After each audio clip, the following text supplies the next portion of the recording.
किसी की लाइब्रेरी है तो तुम्हारे दिमाग में क्या इमेज आती है कि बेवकूफ़ है या समझदार?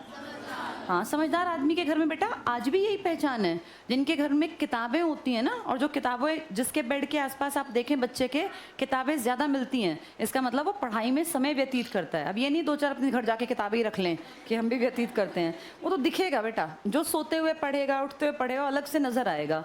उस ज़माने में तो लोग पढ़ते नहीं थे, लेकिन इसकी पर्सनल लाइब्रेरी थी। इसका मतलब ये कितना इंटेलिजेंट था कि जब समय बचता था तो ये शराब और गलत चीज़ों से अपने आप को बचा के और किताबों में जाता था। और इसमें देखो किस किस चीज़ की किताबें थी, पढ़ के देखना। निजी पुस्तकालय में धर्म की, ये किस धर्म को मानता होगा? हाँ, इस्लाम। लेकिन ये अच्छे काम तो हिंदुओं के भी कर रहा है, क्योंकि हर धर्म को जानने वाला जो सच में धर्म की इज्जत करता है ना बेटा, वो दूसरे धर्म का नुकसान कर ही नहीं सकता। ये जो जाहिल लोग होते हैं ना कि दूसरा धर्म खराब है, कट्टर, ये बेवकूफ़ होते हैं। ये ओरिजिनली धर्म को जानते ही नहीं है। कोई धर्म इस धरती पर नहीं कहता कि दूसरे धर्म का नाश कर दो। धर्म हमेशा ये कहता है कि जिसको जिस भगवान में आस्था हो, ईश्वर एक है, रूप अनेक हैं। तो इसलिए समझदार था। पढ़ के देखो इसने क्या किताबें पढ़ी। धर्म की, इतिहास की, सैन्य विज्ञान अपनी सेना के लिए, औषधि विज्ञान, डॉक्टरी और इस तरह की चीज़ें, और गणित जैसे विविध विषयों की पुस्तकें थी। क्या मैथ्स पढ़ने से, साइंस पढ़ने से, हिस्ट्री पढ़ने से दिमाग विकसित होता है? जिसको सब कुछ, जैसे बेटा जिसको पता है ना दुनिया कैसे बनी और ब्रह्मांड कैसे काम करता है, शरीर कैसे काम करता है, उसका दिमाग हमेशा विकसित होगा। और जो बेवकूफ़ होगा, जिसमें बुद्धि नहीं होगी, वो टोना टोटका षड्यंत्र इनमें लगा रहेगा। ये पढ़ाई लिखाई के लिए समय निकालता था, पर्सनल अपनी लाइब्रेरी मेंटेन की हुई थी। ये सब चीज़ें दिखाती हैं कि बहुत ज़्यादा समझदार लड़का था ये, जिसका नाम क्या था? टीपू सुल्तान। इतिहास ऐसे सबके पन्ने नहीं लिखता बेटा, इतिहास में नाम दर्ज उनके होते हैं जिन्होंने कुछ कर रखा है। ऐसे इसके ज़माने में करोड़ों लोग थे तब भी, लेकिन किसी का नाम नहीं आता। इनका नाम पढ़ रहे हो मतलब इन्होंने काम किया। आगे पढ़ो।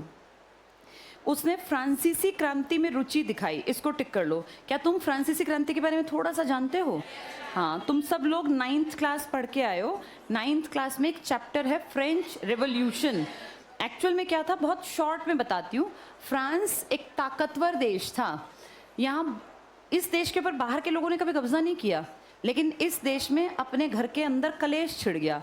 जब घर के अंदर कलेश होता है ना बेटा, उसको बोलते हैं सिविल वॉर, गृह युद्ध। यानी इस देश के अंदर लोग लड़ रहे हैं, बाहर से इनको मारने पीटने कोई नहीं आया। हुआ क्या था जान लो। यहाँ ना बेटा एक परिवार था जिसका नाम था बर्बन, जिसके बिस्किट आते हैं ना आजकल, उस नाम का इनका परिवार था। तो ये रईस थे बहुत ज़्यादा पुराने ज़माने से।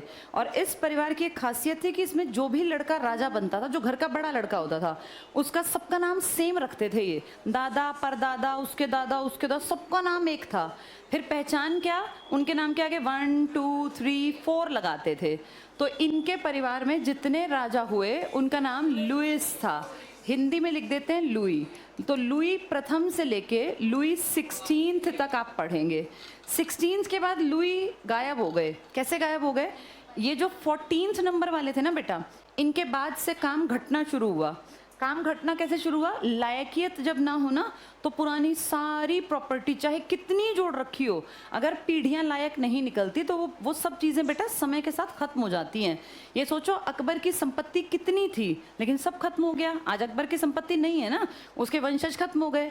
जो काबिल नहीं होते ना, वो बाप का दिया कितनी ही दौलत हो, वो देखते देखते खत्म हो जाती है। ये दौलत बेटा उनके पास बचती है जो मेहनती हैं, जो काम करते हैं। जो सिर्फ ये सोचें कि मेरे बाप दादा ने कमा रखा है, वो लंबे नहीं टिकते। लुइस 14th तक काम था बढ़िया। 14th और 15th के बीच में थोड़ी थोड़ी गड़बड़ चलने लग गई। 16th आते आते राज्य का हाल जो था वो नीचे गिरने लगा।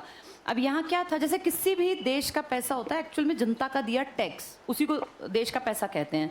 तो इस देश में ना जो टैक्स पे करते थे वो बेचारे बहुत गरीब लोग थे। अमीर और जो ये थे इसके बर्बन के परिवार के, रईस परिवार के, रॉयल फैमिली के, ये टैक्स नहीं देते थे। न ही ये जो प्रीस्ट थे ना, जो भगवान और गॉड की बातें करते, ये टैक्स देते। टैक्स बेचारा गरीब देता।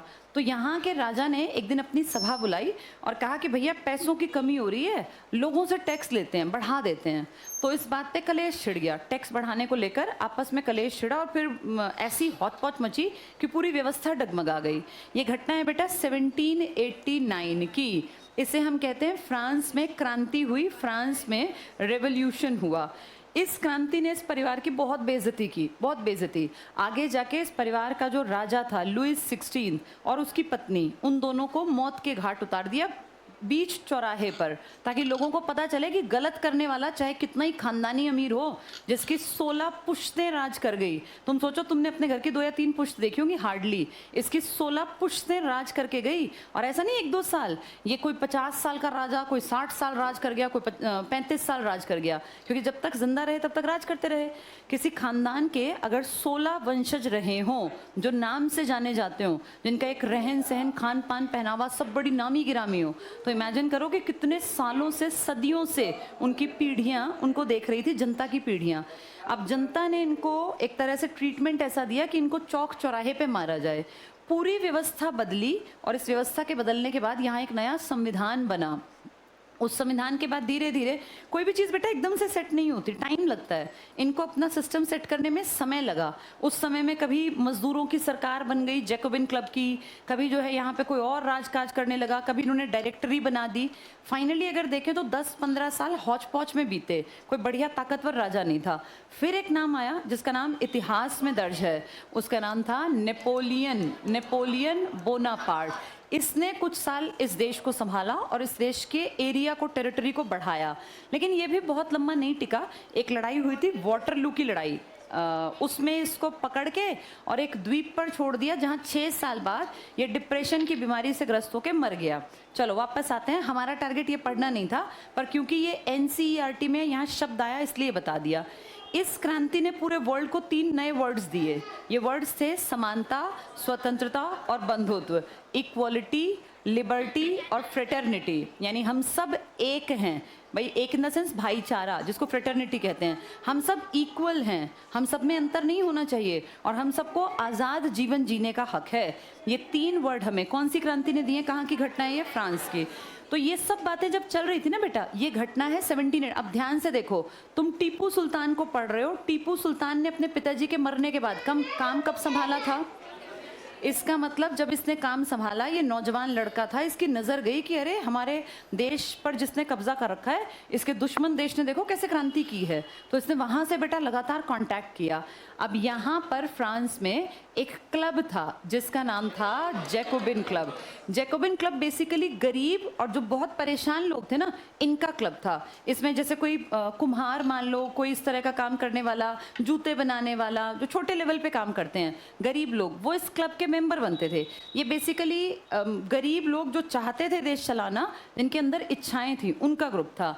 तो जैकोबिन क्लब का मेंबर, यहाँ पे जैकोबिन क्लब एकदम से न्यूज़ में आया, और फिर हमारे यहाँ से इस लड़के ने कांटेक्ट किया। फिर इन्होंने खास चीज़ क्या की, ये ना बेटा आज़ादी का एक पेड़ लगाते थे जो ये फ्रांस के लोग थे। तो इसने अपने यहाँ अपनी टेरिटरी में वो एक पेड़ लगाया, स्वतंत्रता का वृक्ष कहलाता है वो, फ्रीडम ट्री बोल देते हैं। वो लगा के इसने दिखाया कि जैसे फ्रांस कर रहा है ना, ऐसे मैं भी यहाँ करूँगा। और फिर किसका मेंबर बन गया? कौन से ग्रुप का? जैकोबिन क्लब का। जैकोबिन क्लब का मेंबर बने। बेटा तेरा ध्यान थोड़ी ना है पढ़ने में,